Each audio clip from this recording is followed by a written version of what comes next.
Doctor BR Ambedkar Konaseema జిల్లా ముమ్మడివరం మండలం అనాథవరం పంచాయతీ మహిపాల చెరువు బొక్కవారిపాలెం శ్రీ సీతారామచంద్ర స్వామి వారి ఆలయ ప్రాంగణంలో సమరసత సేవా ఫౌండేషన్ గ్రామ ధార్మిక జట్టు ఆధ్వర్యంలో స్వాతంత్ర దినోత్సవ వేడుకలను ఘనంగా నిర్వహించడం జరిగింది. కార్యక్రమానికి ముఖ్య అతిథిగా గోలుకోటి వెంకటరెడ్డి విచ్చేసి పతాక ఆవిష్కరణ చేశారు.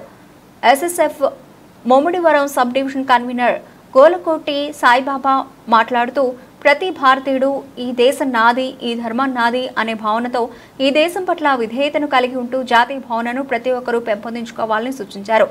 ధర్మ ప్రచారక కనకారావు మాట్లాడుతూ ఈ దేశం ధర్మం బాగుంటేనే మనమందరం బాగుంటాము. మన పిల్లలకు చదువుతో పాటు మన దేశ సంస్కృతి సాంప్రదాయాలు, మన ఆచార వ్యవహారాలు, మన దేశ నాయకుల చరిత్ర, స్వాతంత్ర వీరుల త్యాగాలను, వారి పోరాట పటిమను మన పిల్లలకు చిన్నతనం నుండి తెలియజేయడం వలన వారిలో మంచి నైపుణ్యం ఏర్పడి ఈ దేశం పట్ల విధేయతను కలిగి ఉంటారని అన్నారు.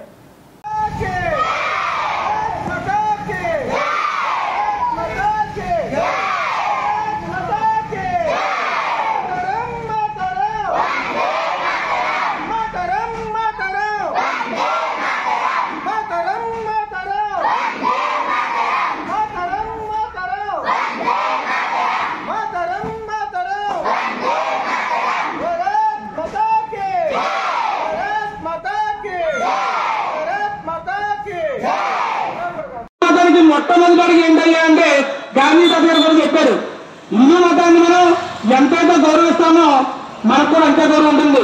మన గ్రామస్తులు ఉంటారు, ప్రతి ఒక్కరిని కూడా అక్క చెల్లెల భావంతో చూడడం తప్ప ఈ యొక్క రోజులు బట్టి ఈ యొక్క కార్యక్రమంలో ప్రతి ఒక్కరు దుర్మార్గంగా ఆలోచిస్తున్నారు. ప్రతి ఒక్కరిలో ఒక మనకి చెల్లి తల్లి అనే భావన ఉంది కాబట్టి ప్రతి ఆడ మహిళలను కూడా ఒక తల్లిగా భావించి ఈ రోజు భరతమాత గారు ఉన్నారు. భరతమాత గారు ఒక ఆడావిడే కాబట్టి మనం ఆవిడ కూడా చాలా పోరాటం చెంది ఈ రోజు భరతమాత మనం చెప్పుకుంటా ఉన్నాంటే మన మహిళలను కూడా జోహార్ చెప్పుకోవాలి. ఎందుకయ్యా అంటే ఈ యొక్క మనకి స్వాతంత్రం వచ్చింది అంటే సంక్రాంతి పండుగ కన్నా ఎక్కువ ఏంటంటే ఆగస్టు 15. ఆగస్టు 15 ప్రతి ఒక్కరు కూడా ప్రతి గ్రామంలోనూ ప్రతి స్కూల్లోనూ ఇయర్ ఎగరేస్తారంటే అది గాంధీ తాత గారి పుణ్యం. అదేవిధంగా ప్రతి ఒక్కరు ఈ యొక్క కార్యక్రమాన్ని తీర్చేసిన ప్రతి ఒక్కరికి కోటి ధన్యవాదాలు తెలియజేస్తుంది.